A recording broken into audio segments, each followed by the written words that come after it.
സ്നേഹമുള്ളവരെ, പുതിയൊരു വീഡിയോയിലേക്ക് എല്ലാ പ്രിയപ്പെട്ടവർക്കും ഒരിക്കൽ കൂടി സ്വാഗതം. ഇന്ന് നമ്മൾ ചിന്തിക്കാൻ പോകുന്നത് പ്രധാനമായ രണ്ട് വിഷയങ്ങളാണ്. എന്താണ് മരിച്ചവർക്കുള്ള സ്നാനം എന്നുള്ള വിഷയത്തെക്കുറിച്ചും, അപ്പോൾ തന്നെ മരണത്തിനുള്ള പാപം, എന്താണ് മരണത്തിനുള്ള പാപം എന്നുള്ള വിഷയത്തെക്കുറിച്ചുമാണ്. ഇതിലെ രണ്ടാമതായി ചിന്തിക്കാൻ പോകുന്ന വിഷയം മരണത്തിനുള്ള പാപം എന്താണ് എന്നുള്ള ചിന്ത നമ്മുടെ യൂട്യൂബ് ചാനലിലെ വീഡിയോ 6 നമ്മൾ ഈ വിഷയം കൈകാര്യം ചെയ്തിട്ടുണ്ട്. കാണാത്തവർ അതും കൂടി ഒന്ന് കാണണമെന്ന് ഞാൻ ഓർപ്പിക്കുന്നു. അപ്പോൾ തന്നെ ഇന്ന് നമ്മൾ ചിന്തിക്കാൻ പോകുന്ന ആദ്യത്തെ വിഷയം എന്താണ് മരിച്ചവർക്കുള്ള സ്നാനം. 1 കൊരിന്ത്യർ ലേഖനം 15-ാം അധ്യായത്തിലാണ് ഈ വാക്യം നമ്മൾ കാണുന്നത്. 1 കൊരിന്ത്യർ ലേഖനം 15-ാം അധ്യായത്തിൻ്റെ 29 മുതലുള്ള വാക്യങ്ങൾ ഇങ്ങനെ വായിക്കുകയാണ്. അല്ല, മരിച്ചവർക്ക് വേണ്ടി സ്നാനമേൽക്കുന്നവർ എന്തു ചെയ്യും? മരിച്ചവർ കേവലം ഉയർക്കുന്നില്ലെങ്കിൽ അവർക്ക് വേണ്ടി സ്നാനമേൽക്കുന്നത് എന്തിന്? പൗലോസ് ചോദിക്കുകയാണ്, മരിച്ചവർക്ക് വേണ്ടി സ്നാനമേൽക്കുന്നത് എന്തിന്?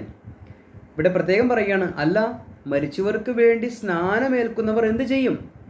മരിച്ചവർ കേവലം ഉയർക്കുന്നില്ലെങ്കിൽ അവർക്ക് വേണ്ടി സ്നാനമേൽക്കുന്നത് എന്തിന്? താഴേക്ക് പറയുകയാണ്, ഞങ്ങളും നാഴിക തോറും പ്രാണഭയത്തിൽ ആകുന്നത് എന്തിന്? സഹോദരന്മാരെ, നമ്മുടെ കർത്താവായ യേശു ക്രിസ്തുവിങ്കൽ എനിക്ക് നിങ്ങളെക്കുറിച്ചുള്ള പ്രശംസയാണ്. ഞാൻ ദിവസേന മരിക്കുന്നു. ഞാൻ എഫോസസിൽ വെച്ച് മൃഗയുദ്ധം ചെയ്തത് വെറും മാനുഷ്യമെന്ന് വരികിൽ എനിക്ക് എന്തു പ്രയോജനം? മരിച്ചവർ ഉയർക്കുന്നില്ലെങ്കിൽ നാം തിന്നുക കുടിക്കുക, നാളെ ചാകുമല്ലോ. വഞ്ചിക്കപ്പെടരുത് എന്ന് പൗലോസ് ഇവിടെ പറയുകയാണ്. അപ്പോൾ പ്രിയമുള്ളവരെ, 1 കൊരിന്ത്യർ ലേഖനം 15-ാം അധ്യായം, അതിന് 3 തലക്കെട്ടുകളിലൂടെ നമുക്ക് ഈ വിഷയത്തെ ചിന്തിക്കാൻ കഴിയും. ഇവിടെ 1 കൊരിന്ത്യർ ലേഖനം ആരംഭിക്കുന്നത് തന്നെ കർത്താവായ യേശു ക്രിസ്തുവിൻ്റെ ഉദ്ധാനത്തെക്കുറിച്ച് പ്രസ്താവിച്ചുകൊണ്ടാണ്. അപ്പോൾ തന്നെ അതിൻ്റെ 12-ാം വാക്യം മുതൽ പൗലോസ് പറയുകയാണ്, മരിച്ചവർക്കും ഒരു പുനരുദ്ധാനമുണ്ട് എന്നുള്ളത് ഇവിടെ പറയുകയാണ്. അതിൻ്റെ 35 മുതലുള്ള വാക്യങ്ങൾക്കോ ശരീരത്തിലൊരു ഉയർപ്പുണ്ട് എന്നുള്ളതിനെക്കുറിച്ചാണ്. 3 തലക്കെട്ടുകളിലൂടെ ക്രിസ്തു ഉയർത്തെഴുന്നേൽക്കും, മരിച്ചവർ ഉയർത്തെഴുന്നേൽക്കും, അപ്പോൾ തന്നെ ശരീരം എന്ത് ചെയ്യും? അതിനും ഒരു ഉയർപ്പുണ്ട്. അത് ഉയർക്കുമ്പോൾ അത് രൂപാന്തരപ്പെട്ട ശരീരത്തോടു കൂടെ ഉയർക്കും എന്നുള്ളത് ഇവിടെ 3 തലക്കെട്ടുകളിലൂടെ പൗലോസ് പറയുകയാണ്. അപ്പോൾ ഇവിടെ പൗലോസ് ചോദിക്കുന്ന ഈ ചോദ്യം 29-ാം വാക്യത്തിലെ ഒരു ചോദ്യം, ഞാനത് POC ബൈബിളിൽ നിന്ന് വായിക്കാം. അല്ലെങ്കിൽ മരിച്ചവർക്ക് വേണ്ടി ജ്ഞാനസ്നാനം സ്വീകരിക്കുന്നത് കൊണ്ട് എന്താണ് അർത്ഥമാക്കുന്നത്? മരിച്ചവർ ഉയർക്കപ്പെടുന്നില്ലെങ്കിൽ മരിച്ചവർക്ക് വേണ്ടി എന്തിന് ജ്ഞാനസ്നാനം സ്വീകരിക്കണം? താഴേക്ക് പറയുകയാണ്, മാനുഷികമായി പറഞ്ഞാൽ എഫോസസിൽ വെച്ച് വന്യമൃഗങ്ങളോട് പോരാടിയത് കൊണ്ട് എനിക്കെന്തു പ്രയോജനം? മരിച്ചവർക്ക് പുനരുദ്ധാനമില്ലെങ്കിൽ നമുക്ക് തിന്നുകയും കുടിക്കുകയും ചെയ്യാം. എന്തെന്നാൽ നാളെ നമ്മൾ മരിച്ചു പോകും. നിങ്ങൾ വഞ്ചിക്കപ്പെടരുത് എന്ന് കൂടി കൂട്ടിച്ചേർത്ത് പൗലോസ് പറയുകയാണ്. അപ്പോൾ എന്താണ് ഇതിൻ്റെ സാരം? നമുക്കറിയാം, ഇന്ന് ഒരു കത്തോലിക്ക കുടുംബത്തിൽ പോയി നമ്മൾ സുവിശേഷം പറയുകയാണെങ്കിൽ, എൻ്റെ ഒരു അനുഭവം ഞാൻ പങ്കുവയ്ക്കാം. എന്നെ സ്കൂളിൽ പഠിപ്പിച്ച ഒരു ടീച്ചറിൻ്റെ ഭവനത്തിൽ ഞാൻ സുവിശേഷവുമായി കടന്നു ചെന്നു. അവിടെ ഞാൻ ആ ടീച്ചറിനോട് കർത്താവായ യേശു ക്രിസ്തുവിനെക്കുറിച്ചും നമുക്ക് ഈ ജീവിതത്തിന് ശേഷം മറ്റൊരു ജീവിതം കൂടി നമ്മളെ കാത്തിരിക്കുന്നു എന്ന് പറഞ്ഞപ്പോൾ ആ ടീച്ചർ പറയുകയാണ്, ജിനേഷ്, എന്ത് സ്വർഗം എന്ത് നരകം, അതെല്ലാം ഇവിടെ തന്നെ ഉണ്ടെങ്കിൽ അത് ഇവിടെ തന്നെയാണ്. നമ്മൾ നല്ലത് ചെയ്താൽ നല്ലത് കിട്ടും, മോശമായിട്ടുള്ള ചെയ്താൽ അതിനുള്ള കൂലി ഇവിടെ തന്നെ കിട്ടും, അത്രയേ ഉള്ളൂ. അല്ലാതെ നീ ഇപ്പോൾ പറയുന്നത് പോലെ നമുക്കൊരു സ്വർഗത്തിലേക്ക് പോകുന്ന കാര്യമൊന്നുമില്ല എന്നിങ്ങനെ ടീച്ചർ പറയാനിടയായി തീർന്നു. ഇത് പറഞ്ഞ അതേ ടീച്ചർ തന്നെ ആ ടീച്ചറിൻ്റെ ഭർത്താവ് മരിച്ചപ്പോൾ പള്ളിയിൽ മരണാനന്തര കർമ്മങ്ങൾ ചെയ്യുവാനും 7ഉം 41 ആണ്ടും അല്ലെങ്കിൽ മരിച്ചവരെ സ്വർഗത്തിലെത്തിക്കുവാനുള്ള കുർബാനയും ഒക്കെ ചൊല്ലി ഇങ്ങനെ നടന്നപ്പോൾ നമുക്ക് ആ ടീച്ചറിനോട് ചോദിക്കാനുള്ളൊരു ചോദ്യമാണ്, ടീച്ചറെ, പുനരുദ്ധാനം ഇല്ലെങ്കിൽ അല്ലെങ്കിൽ സ്വർഗവും നരകമൊന്നും ഇല്ലെങ്കിൽ എന്തിനാണ് മരിച്ചവർക്ക് വേണ്ടി നിങ്ങളിങ്ങനെ 7ഉം ആണ്ടും 41 ഒക്കെ ആചരിച്ച് നടക്കുന്നതെന്ന് നമ്മൾ സ്വാഭാവികമായിട്ട് നമുക്ക് വേണമെങ്കിൽ ചോദിക്കാമല്ലേ? കാരണം അവരതിൽ വിശ്വസിക്കുന്നില്ലെങ്കിലും അവരുടെ ആ സമൂഹം അത് ചെയ്യുന്നത് കൊണ്ട് അതോടൊപ്പം ഇവരിങ്ങനെ ചെയ്തു പോവുകയാണ്. എന്നതുപോലെ തന്നെ കൊരിന്ത്യർ ലേഖനത്തിൽ പൗലോസ് 1 കൊരിന്ത്യർ ലേഖനം എഴുതുമ്പോൾ അവിടെ കർത്താവായ യേശു ക്രിസ്തു മരിച്ചടക്കപ്പെട്ട് ഉയർത്തെഴുന്നേറ്റു എന്ന് അവിടെ പ്രസംഗിക്കുമ്പോൾ തന്നെ സഭയിലുള്ളവർ തന്നെ പറയുകയാണ്, ഇനി പുനരുദ്ധാനമൊന്നുമില്ല എന്ന് പറയുകയാണ്. അപ്പോൾ അതിനെ സവിസ്തരം പൗലോസ് കർത്താവായ യേശു ക്രിസ്തു പുനരുദ്ധാനം ചെയ്തുവെന്നും ഇനി മരിച്ചവരായ നമ്മുടെ പ്രിയപ്പെട്ടവരും ഉയർക്കുമെന്നും ഒക്കെ കൃത്യമായി പറഞ്ഞു കൊടുക്കുകയാണ്. എന്നിട്ട് ചോദിക്കുകയാണ്, ഇനി ഇങ്ങനെ പുനരുദ്ധാനമൊന്നും ഇല്ല എങ്കിൽ നിങ്ങൾ അങ്ങനെയാണല്ലോ വിശ്വസിക്കുന്നത്, അങ്ങനെയെങ്കിൽ നിങ്ങൾ എന്തിനാണ് മരിച്ചവർക്ക് വേണ്ടി പോലും ഓരോരോ കാര്യങ്ങൾ നിങ്ങൾ ചെയ്യുന്നത് എന്നുള്ള ന്യായമായിട്ടുള്ളൊരു ചോദ്യം നമ്മുടെ ചുറ്റുപാട് ഉള്ളവരോട് നമ്മൾ ചോദിക്കുന്നത് പോലെയുള്ളൊരു ചോദ്യം പൗലോസോട് ചോദിക്കുകയാണ്. അല്ലെങ്കിൽ മരിച്ചവർക്ക് വേണ്ടിയുള്ള സ്നാനം സ്വീകരിക്കുന്നത് കൊണ്ട് എന്താണ് അർത്ഥമാക്കുന്നത്? എന്തിനാണ് നിങ്ങൾ മരിച്ചവർക്ക് പുനരുദ്ധാനം അല്ലെങ്കിൽ എന്തിനാണ് മരണാനന്തര കർമ്മങ്ങൾ ചെയ്യുന്നത് എന്നുള്ളൊരു കൃത്യമായിട്ടുള്ളൊരു ചോദ്യം ഈ സമൂഹത്തോട് ചോദിക്കുകയാണ്, സഭയിൽ ചോദിക്കുകയാണ്. 15-12 വാക്യം, ക്രിസ്തു മരിച്ചവരിൽ നിന്ന് ഉയർപ്പിക്കപ്പെട്ടതായി പ്രഘോഷിക്കപ്പെടുന്നുവെങ്കിൽ മരിച്ചവർക്ക് പുനരുദ്ധാനം ഇല്ല എന്ന് നിങ്ങളിൽ ചിലർ പറയുന്നത് എങ്ങനെ? 12 വാക്യത്തിലാണ് ഇങ്ങനെ എഴുതിയിരിക്കുന്നത്. അപ്പോൾ അവരിൽ ചിലർ പറയുകയാണ് ഇനി പുനരുദ്ധാനമൊന്നുമില്ല എന്നുള്ളത് ഇവർ പറയുകയാണ്. 13 വാക്യം, മരിച്ചവർക്ക് പുനരുദ്ധാനമില്ലെങ്കിൽ ക്രിസ്തുവും ഉയർപ്പിക്കപ്പെട്ടിട്ടില്ല. പൗലോസ് വളരെ വ്യക്തമായി പറയുകയാണ്, ഇനി ഉയർപ്പില്ല എന്ന് വിചാരിച്ചാണ് ഇരിക്കുന്നതെങ്കിൽ ഞാനൊരു കാര്യം പറയട്ടെ, ഇനി ഉയർപ്പില്ലാത്തൊരു സംഗതിയാണ് ഇനി നടക്കാൻ പോകുന്നതെങ്കിൽ ക്രിസ്തു ഉയർപ്പിക്കപ്പെട്ടിട്ടില്ല എന്ന് പൗലോസ് പറയുകയാണ്. എന്നിട്ട് പറയുകയാണ്, ക്രിസ്തു ഉയർപ്പിക്കപ്പെട്ടിട്ടില്ലെങ്കിൽ ഞങ്ങളുടെ പ്രസംഗവും വ്യർത്ഥമാണ്. പൗലോസ് പറയുകയാണ്, ഇനി കർത്താവ് ഉയർത്തെഴുന്നേറ്റിട്ടില്ല എങ്കിൽ ഞങ്ങളുടെ പ്രസംഗം പോലും വ്യർത്ഥമല്ലേ എന്ന് ചോദിക്കുകയാണ്. എന്നിട്ട് പറയുകയാണ്, മാത്രമല്ല ഞങ്ങൾ ദൈവത്തിന് വേണ്ടി കപടസാക്ഷ്യം വഹിക്കുന്നവരായി തീരുന്നു. അപ്പോൾ ഇങ്ങനെയുള്ള വാക്കുകളൊക്കെ പൗലോസ് കൊരിന്ത്യ സഭയിൽ പറയണമെങ്കിൽ പുനരുദ്ധാനം ഇല്ല എന്ന് പറയുന്നവരെ പുനരുദ്ധാനം ഉണ്ട് എന്നുള്ള സത്യത്തിലേക്ക് നടത്താൻ വേണ്ടി പൗലോസ് പറയുന്ന വാക്കുകളാണ്. നിങ്ങളുടെ വിശ്വാസം വ്യർത്ഥമാകാതിരിക്കുവാൻ നിങ്ങളിത് വിശ്വസിക്കണം. എന്താണ്? കർത്താവായ യേശു ക്രിസ്തു മരിച്ചടക്കപ്പെട്ട് ഉയർത്തെഴുന്നേറ്റു. ഇത് വിശ്വസിക്കുമ്പോൾ നമുക്കും ഒരു പുനരുദ്ധാനമുണ്ട് എന്ന് പൗലോസ് ഇവിടെ പറയുകയാണ്. അപ്പോൾ ചിലർ പറയുകയാണ് ഇനി പുനരുദ്ധാനമൊന്നുമില്ല എന്ന് പറയുമ്പോൾ പൗലോസ് പറയാണ്, നിങ്ങളിൽ ചിലർ ഇങ്ങനെ പറയുന്നത് എന്താണ്? മരിച്ചവർക്ക് പുനരുദ്ധാനമില്ലെങ്കിൽ ക്രിസ്തു ഉയർപ്പിക്കപ്പെട്ടിട്ടില്ല, ക്രിസ്തു ഉയർപ്പിക്കപ്പെട്ടിട്ടില്ലെങ്കിൽ കർത്താവിനെ കുറിച്ചുള്ള ഞങ്ങളുടെ പ്രസംഗം വ്യർത്ഥമാണ്, തന്നെയുമല്ല ഞങ്ങൾ നുണ പറഞ്ഞ് നടക്കുന്നവരെ പോലെ ആണ്. കർത്താവിൻ്റെ ക്രൂശിൻ്റെ വചനത്തിന് വേണ്ടി സാക്ഷ്യം നൽകുമ്പോൾ ഞങ്ങൾ നുണ പറയുന്നു എന്നുള്ള ഒരു തലത്തിലേക്ക് പൗലോസ് അവരുടെ മുന്നിലേക്ക് ഇങ്ങനെ കൊണ്ടുവച്ചിട്ട് പറയുകയാണ്, പ്രിയമുള്ളവരെ, നമുക്കൊരു പുനരുദ്ധാനമുണ്ട്. അല്ലെങ്കിൽ ഞാൻ തന്നെ എന്തിനാണ് എഫെസോസിൽ വെച്ച് വന്യമൃഗങ്ങളോട് പോരാടുന്നത്?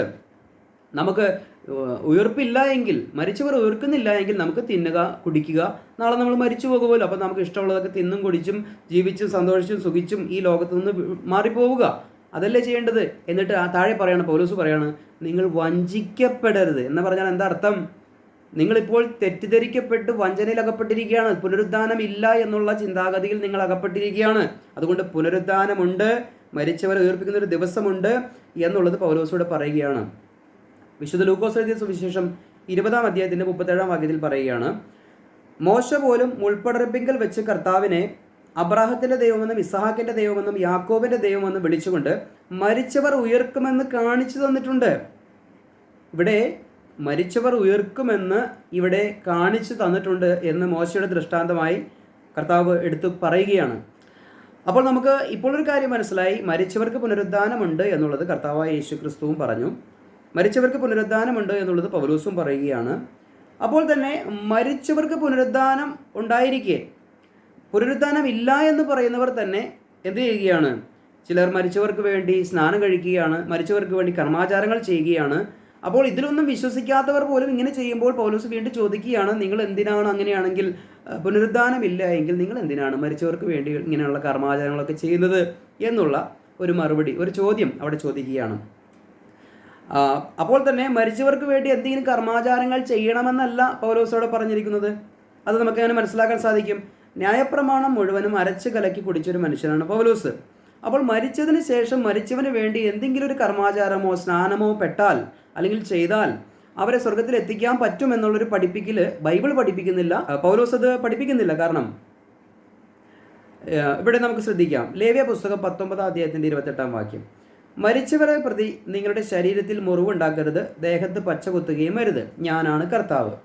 വ്യക്തമായിട്ട് ബൈബിളിൽ പഠിപ്പിക്കുകയാണ്, ലേവ്യ പുസ്തകത്തിൽ പഠിപ്പിക്കുകയാണ്, യഹൂദരോടുള്ള ബന്ധത്തിൽ പഠിപ്പിക്കുകയാണ്, മരിച്ചവരെ പ്രതി നിങ്ങൾ ശരീരത്തിൽ മുറിവുണ്ടാക്കരുത്. കാരണം എന്തെങ്കിലും ഒരു പ്രവൃത്തി ചെയ്ത് അല്ലെങ്കിൽ മരിച്ചവരെ പ്രതി ഒരു മുറിവുണ്ടാക്കി എന്തെങ്കിലും ഒരു കർമാചാരം പോലെ ഒരു പ്രവൃത്തി ചെയ്ത് അങ്ങനെ ചെയ്യരുത് എന്നുള്ളത് നമുക്കിവിടെ കാണാൻ സാധിക്കുന്നുണ്ട്. അതുപോലെ തന്നെ ദേഹത്ത് എന്തെങ്കിലും പച്ചകുത്തുകയോ മുറിവേൽപ്പിക്കുകയോ ഒന്നും ചെയ്യരുത്, മരിച്ചവരെ പ്രതി അങ്ങനെ ചെയ്യരുത് എന്നുള്ളത്, ഒരു പ്രവൃത്തി അങ്ങനെ ചെയ്യരുത് എന്നുള്ളത് പറയുകയാണ്. തന്നെയുമല്ല നിയമാവർത്തന പുസ്തകം 14-ന്റെ 1-ാം വാക്യത്തിൽ വിലാപ രീതിയെക്കുറിച്ച് പറയുമ്പോൾ, നിങ്ങളുടെ ദൈവമായ കർത്താവിൻ്റെ മക്കളാണ് നിങ്ങൾ, മരിച്ചവരെ പ്രതി നിങ്ങളുടെ ശരീരം മുറിപ്പെടുത്തുകയോ ശിരസിൻ്റെ മുൻഭാഗം മുണ്ഡനം ചെയ്യുകയോ അരുത്. അപ്പോൾ മരിച്ചവരെ പ്രതി നമ്മുടെ ശരീരം മുറിക്കുകയോ ഇനിയിപ്പോൾ തല മൊട്ടയടിക്കുകയോ പോലും ചെയ്യരുത് എന്നാണ് പറയുന്നത്. എന്ന് പറഞ്ഞാൽ ഒരുവൻ മരിച്ചു, നമുക്കറിയാം ചില നമ്മുടെ ചുറ്റുപാടുമുള്ളവരൊക്കെ ചില കർമാചാരങ്ങളൊക്കെ ചെയ്യുമ്പോൾ മരിച്ചവരെ പ്രതി തലമൊട്ടയടിക്കുകയും അല്ലെങ്കിൽ മറ്റുള്ള എന്തെങ്കിലും കാര്യങ്ങളൊക്കെ ചെയ്യാൻ വേണ്ടി അവരെ ആ മരിച്ചവർക്ക് വേണ്ടി ഒരു കർമ്മം നടത്തുവാനായിട്ടൊക്കെ ചെയ്യുന്നത് നമ്മൾ കണ്ടിട്ടുണ്ട്.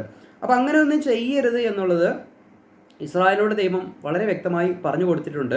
അപ്പോൾ തന്നെ മരിച്ചവർക്ക് പുനരുദ്ധാനമുണ്ട് എന്നും പറഞ്ഞിട്ടുണ്ട്. എന്ന് പറഞ്ഞാൽ മരിച്ചവർ പുനരുദ്ധാനപ്പെട്ടുകൊള്ളും, ദൈവം ഒരുക്കുന്ന സമയത്ത് പുനരുദ്ധാനപ്പെട്ടുകൊള്ളും.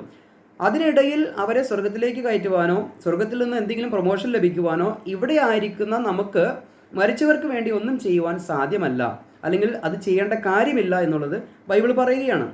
അപ്പോൾ തന്നെ നമ്മൾ വായിച്ച വാക്യത്തിലേക്ക് വരുമ്പോൾ, അല്ലെങ്കിൽ മരിച്ചവർക്ക് വേണ്ടി സ്നാനം സ്വീകരിക്കുന്നത് കൊണ്ട് എന്താണ് അർത്ഥമാക്കുന്നത് എന്ന് അവരോട് ചോദിക്കുമ്പോൾ, കർത്താവിൻ്റെ ഉയർപ്പ് അത് സത്യമാകുന്നത് പോലെ തന്നെ നമ്മളും ഉയർത്തെഴുന്നേൽക്കുമെന്ന് പഠിപ്പിക്കുമ്പോൾ ഉയർപ്പൊന്നും ഇല്ല എന്ന് പറയുന്നവരുടെ കൂട്ടത്തിലാണ് പൗലോസ് പറയുകയാണ്, നിങ്ങൾ പിന്നെ എന്തിനാണ് ഇങ്ങനെയൊക്കെ ചെയ്യുന്നത് എന്ന അർത്ഥത്തിൽ ഇവിടെ പൗലോസ് ചോദിക്കുകയാണ്. തന്നെയുമല്ല പൗലോസ് പറയുകയാണ്, ഞങ്ങൾ തന്നെ എന്തിനാണ് ഈ ദിനം പ്രതി ഈ മരണഭയത്തിൽ അകപ്പെടുന്നത്, അല്ലെങ്കിൽ മരിക്കുന്നത് എന്തിനാണ്, അല്ലെങ്കിൽ പുനരുദ്ധാനം ഇല്ല എങ്കിൽ ഞങ്ങൾ എന്തിനാണ് ഈ ക്രൂശിൻ്റെ വചനം പ്രസംഗിച്ചുകൊണ്ട് നടക്കുന്നത്, അല്ലെങ്കിൽ എന്തിനു വേണ്ടിയിട്ടാണ് ഞങ്ങൾ ഈ ഇത്രയും പ്രസംഗങ്ങൾ ഇങ്ങനെ പ്രസംഗിച്ച് നടക്കുന്നത്. അതുകൊണ്ട് ഞങ്ങൾ ഈ പ്രസംഗിക്കുന്നത് വളരെ കാര്യമായിട്ടുള്ള കാര്യമാണ്. തന്നെയുമല്ല ഞങ്ങൾ വിശ്വസിച്ചത് പരമപ്രധാനമായി നിങ്ങൾക്ക് സർവ്വപ്രധാനമായി കരുതി ഞാൻ നിങ്ങൾക്ക് ഏൽപ്പിച്ചു തന്നു എന്നാണ് പൗലോസ് പറയുന്നത്. കൊരിന്ത്യർ ലേഖനം 15-ാം അധ്യായത്തിൻ്റെ 3-ാം വാക്യം, എനിക്ക് ലഭിച്ചത് സർവ്വപ്രധാനമായി കരുതി ഞാൻ നിങ്ങൾക്ക് ഏൽപ്പിച്ചു തന്നു എന്നാണ് പൗലോസ് പറയുന്നത്. അപ്പോൾ പൗലോസിന് കിട്ടിയ കാര്യം സർവ്വപ്രധാനമായി, എന്നാൽ തൻ്റെ ജീവിതത്തിൽ ഏറ്റവും പരമപ്രധാനമായ ഒരു കാര്യമാണ് കർത്താവായ യേശു ക്രിസ്തു എൻ്റെ പാപങ്ങൾക്ക് വേണ്ടി മരിച്ചു അടക്കപ്പെട്ടു ഉയർത്തെഴുന്നേറ്റു. അതിൽ വിശ്വസിക്കുന്ന ആഴമായ വിശ്വാസം മൂലം നമുക്ക് സൗജന്യമായി നമുക്ക് രക്ഷ കൈവരുന്നു എന്നുള്ളതൊക്കെയും നമുക്ക് കൃത്യമായിട്ട് വചനത്തിൽ രേഖപ്പെടുത്തി വെച്ചിരിക്കുകയാണ്. അങ്ങനെ സർവ്വപ്രധാനമായി കരുതിയ ഈ സത്യം നമുക്ക് ഏൽപ്പിച്ചു തന്നു എന്ന് പറഞ്ഞിട്ടാണ് പൗലോസ് ഈ സഭയിലെ ഈ പ്രശ്നം കൈകാര്യം ചെയ്യുന്നത്. പുനരുദ്ധാനമില്ല എന്ന് പറയുന്നവരോട് പറയുകയാണ്, പുനരുദ്ധാനമുണ്ട്.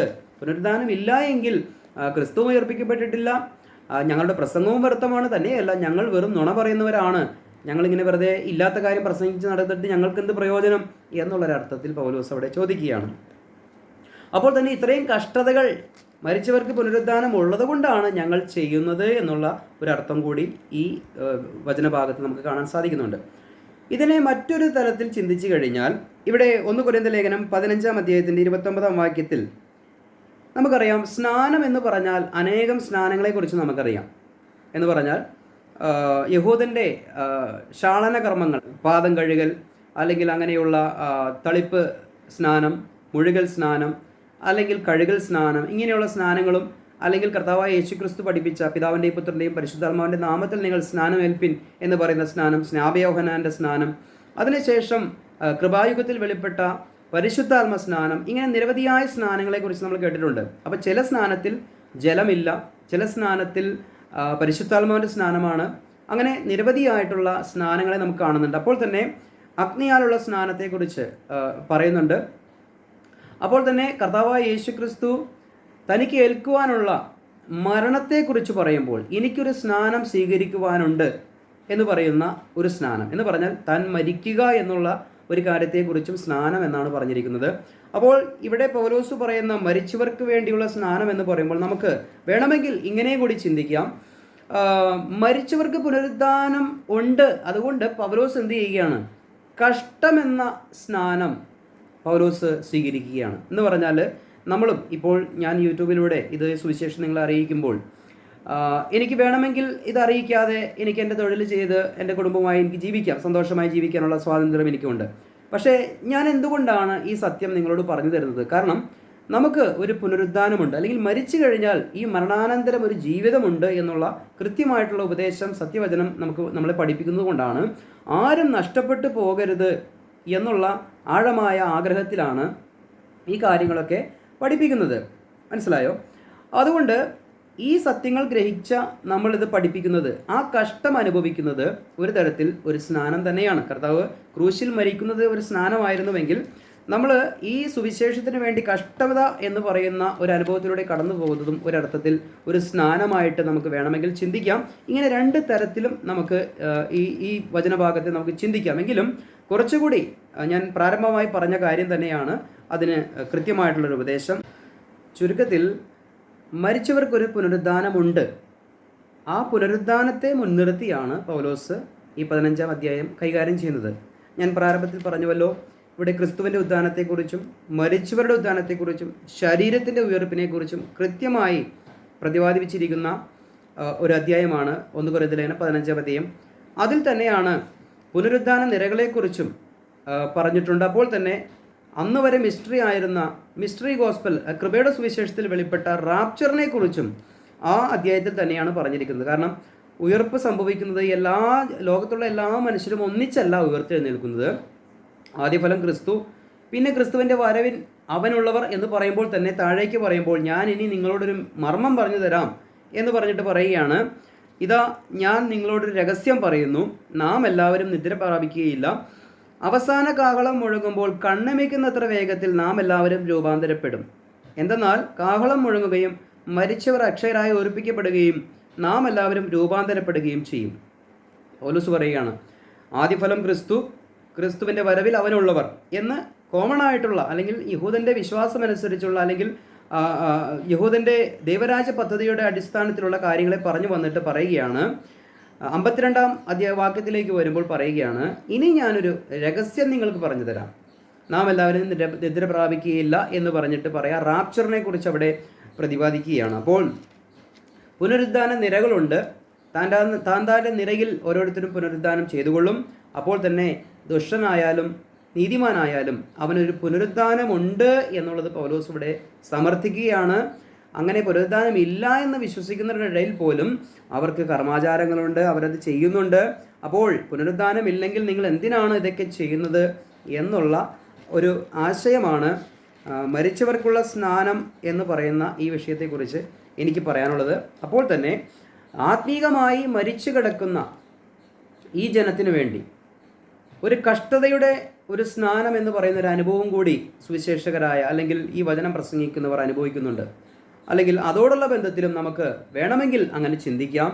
മറ്റുള്ള ആത്മീകമായി മരണം സംഭവിച്ച് കിടക്കുന്നവർക്ക് വേണ്ടി കഷ്ടത എന്ന സ്നാനം നമ്മൾ അനുഭവിക്കുകയാണ്. കാരണം എന്താ? അവർക്ക് പുനരുദ്ധാനമുണ്ട്.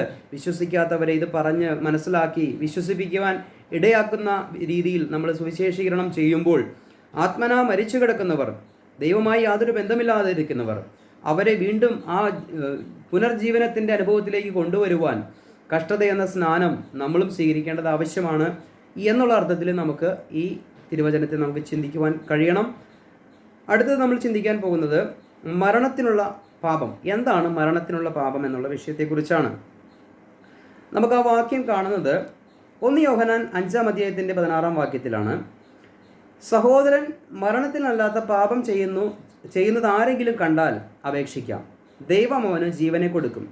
മരണത്തിനല്ലാത്ത പാപം ചെയ്യുന്നവർക്ക് തന്നെ മരണത്തിനുള്ള പാപമുണ്ട്, അതിനെക്കുറിച്ച് അപേക്ഷിക്കണം എന്ന് ഞാൻ പറയുന്നില്ല.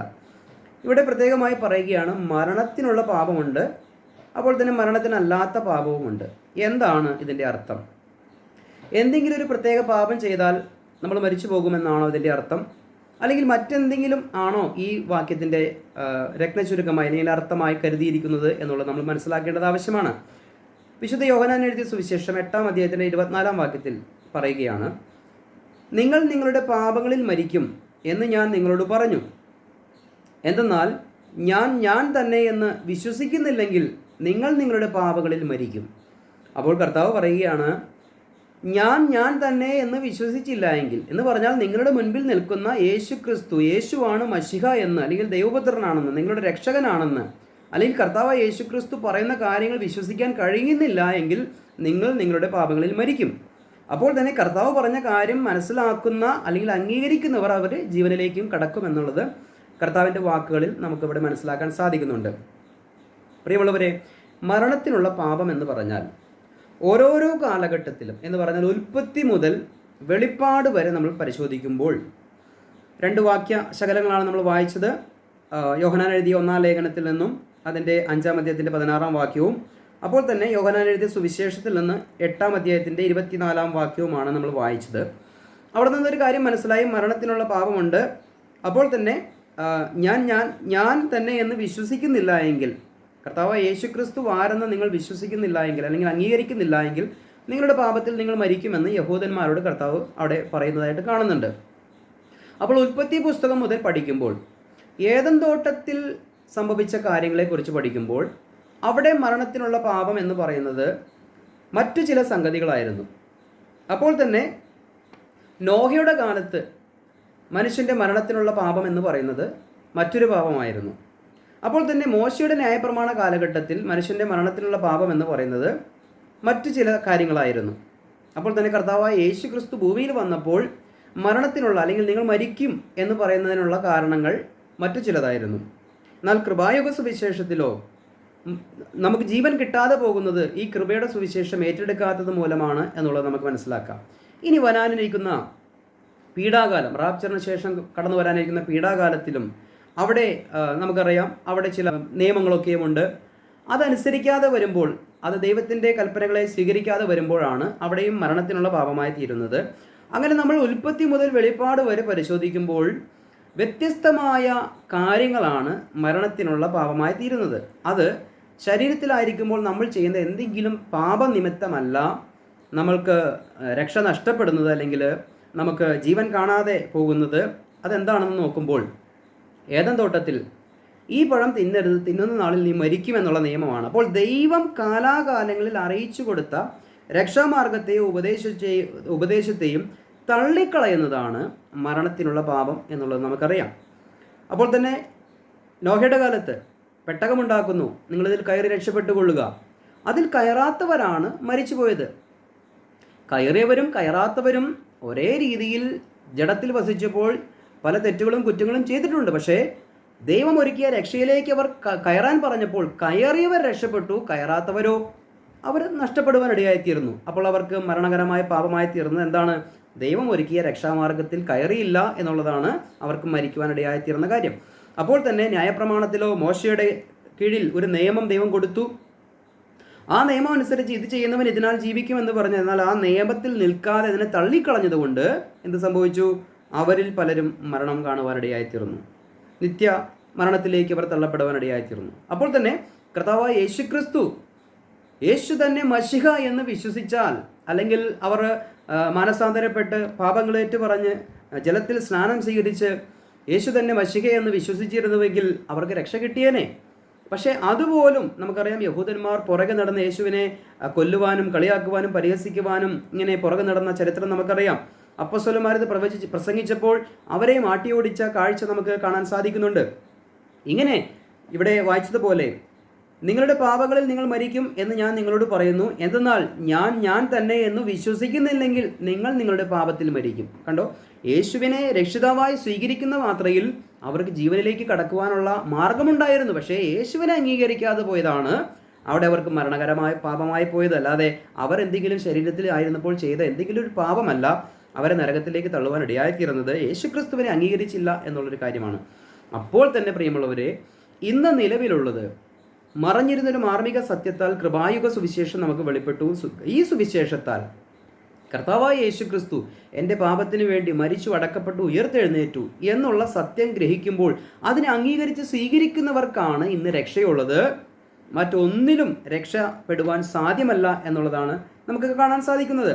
അപ്പോൾ തന്നെ ഗലാത്യ ലേഖനം 3-ാം അധ്യായത്തിൻ്റെ 2-3 വാക്യത്തിൽ പറയുകയാണ്, ഞാൻ ഇതൊന്നു മാത്രം നിങ്ങളോട് ഗ്രഹിപ്പാൻ ഇച്ഛിക്കുന്നു, നിങ്ങൾക്ക് ആത്മാവ് ലഭിച്ചത് ന്യായപ്രമാണത്തിൻ്റെ പ്രവൃത്തിയാലോ വിശ്വാസത്തിൻ്റെ പ്രസംഗം കേട്ടതിനാലോ? നിങ്ങൾ ഇത്ര ബുദ്ധി കെട്ടവരോ, ആത്മാവ് കൊണ്ട് ആരംഭിച്ചിട്ട് ഇപ്പോൾ ജഡം കൊണ്ടോ സമാപിക്കുന്നത് എന്ന് പറഞ്ഞാൽ, ഗലാത്യക്കാരോട് പറയുകയാണ്, നിങ്ങൾ ന്യായപ്രമാണത്തിൻ്റെ എന്തെങ്കിലും കർമാചാരങ്ങൾ ചെയ്തതുകൊണ്ടാണോ നിങ്ങൾക്ക് ആത്മാവിനെ കിട്ടിയത്? അതോ ഞങ്ങൾ നിങ്ങളോട് പറഞ്ഞ സുവിശേഷം നിങ്ങൾ കേട്ട് വിശ്വസിച്ചപ്പോഴാണോ നിങ്ങൾക്ക് പരിശുദ്ധാത്മാവിനെ കിട്ടിയത്? ഇവിടെ ചിലർ പറയുന്നുണ്ട്, സ്നാനപ്പെട്ടാൽ മാത്രമാണ്, ജലത്തിൽ സ്നാനപ്പെട്ടാൽ മാത്രമാണ് പരിശുദ്ധാത്മാവ് ലഭിക്കൂ എന്നുള്ളത് പറയുകയാണ്. ഈ സ്നാനം എന്നുള്ളത് രാജ്യത്തിൻ്റെ സുവിശേഷത്തിലും അതോടൊപ്പം ന്യായപ്രമാണത്തിൻ്റെ ഒരു പൂർത്തീകരണത്തിന് വേണ്ടിയുള്ള കാര്യമായിരുന്നു എന്നുള്ളത് നമുക്കറിയാം. എന്നാൽ കൃപായുഗ സുവിശേഷത്തിൽ ഇവിടെ പൗലോസ് ചോദിക്കുകയാണ്, നിങ്ങൾക്ക് എന്തെങ്കിലും ന്യായപ്രമാണത്തിൻ്റെ പ്രവൃത്തിയായ എന്തെങ്കിലും കാര്യങ്ങൾ ചെയ്തതുകൊണ്ടോ അനുഷ്ഠിച്ചതുകൊണ്ടോ ആണോ നിങ്ങൾക്ക് ആത്മാവിനെ കിട്ടിയത്? അല്ലല്ലോ. നിങ്ങളോട് സത്യസുവിശേഷം പറഞ്ഞപ്പോൾ കേട്ട മാത്രയിൽ നിങ്ങൾക്ക് പരിശുദ്ധാത്മാവ് ലഭിക്കുകയല്ലേ ആയിരുന്നത്. അപ്പോൾ കേൾവിയാലുള്ള വിശ്വാസവചനം ഏറ്റെടുത്തപ്പോൾ രക്ഷയുടെ അനുഭവത്തിലേക്ക് കടന്നു വന്ന നിങ്ങൾ വീണ്ടും ഇനി ജഡത്തിൻ്റെ പ്രവൃത്തിയിലേക്ക്, ന്യായപ്രമാണത്തിൻ്റെ പ്രവൃത്തിയിലേക്ക് തിരിഞ്ഞു പോകാൻ നിങ്ങൾ തുടങ്ങുകയാണോ എന്ന്, നിങ്ങൾ ഇത്ര ബുദ്ധികെട്ടവരാണോ എന്ന് ഗലാത്യക്കാരോട് അപ്പോസ്തലനായ പൗലോസ് ചോദിക്കുകയാണ്.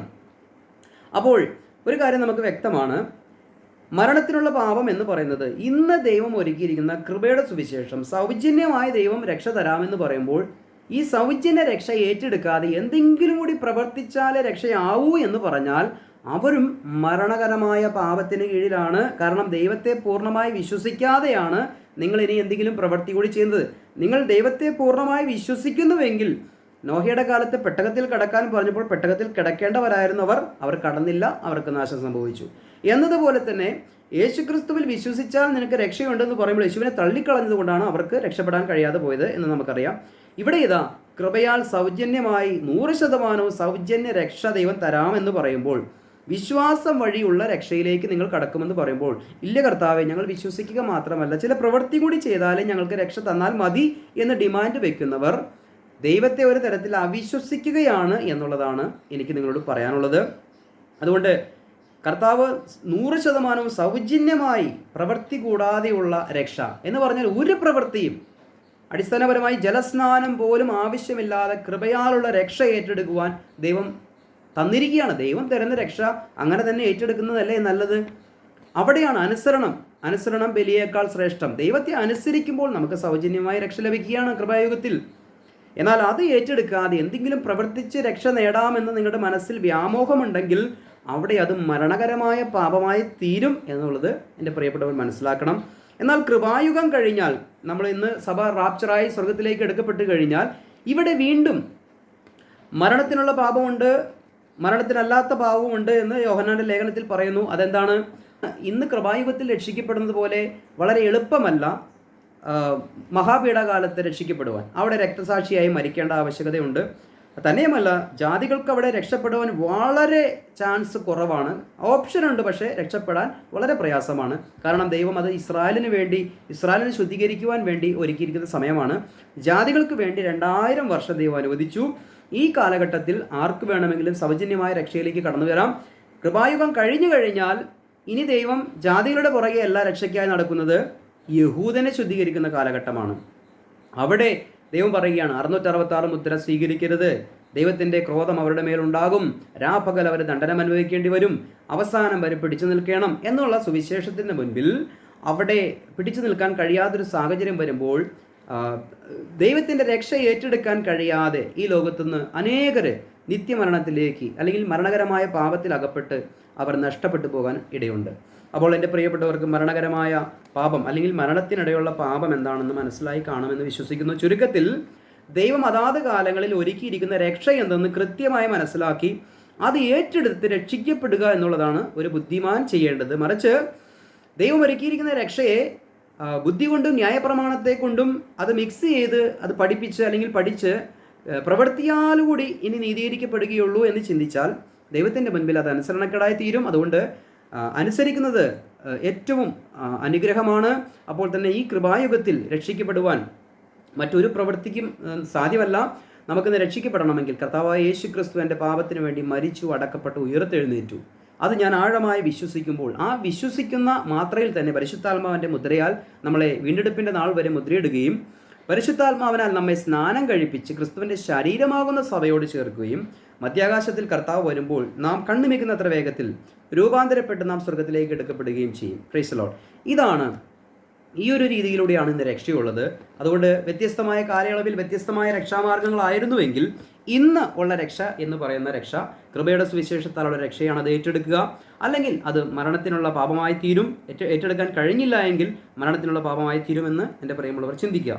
ഇപ്പോൾ മരിച്ചവർക്കുള്ള സ്നാനം എന്ന വിഷയത്തെക്കുറിച്ചും മരണത്തിനുള്ള പാപവും എന്താണ് എന്നുള്ള വിഷയത്തെക്കുറിച്ചും അല്പമായ വ്യക്തത എൻ്റെ പ്രിയമുള്ളവർക്ക് കിട്ടിക്കാണുമെന്ന് വിശ്വസിക്കുന്നു. ഈ തിരുവചന ഭാഗങ്ങളെ വീണ്ടും ധ്യാനിക്കുക. ഇതിലും അപ്പുറത്തേക്കുള്ള ചില ദൈവിക ആഴങ്ങളെ, സത്യങ്ങളെ നമുക്ക് മനസ്സിലാക്കുവാൻ ദൈവത്തിൻ്റെ ആത്മാവ് നമ്മെ സഹായിക്കട്ടെ. എല്ലാവരെയും ദൈവം അനുഗ്രഹിക്കട്ടെ.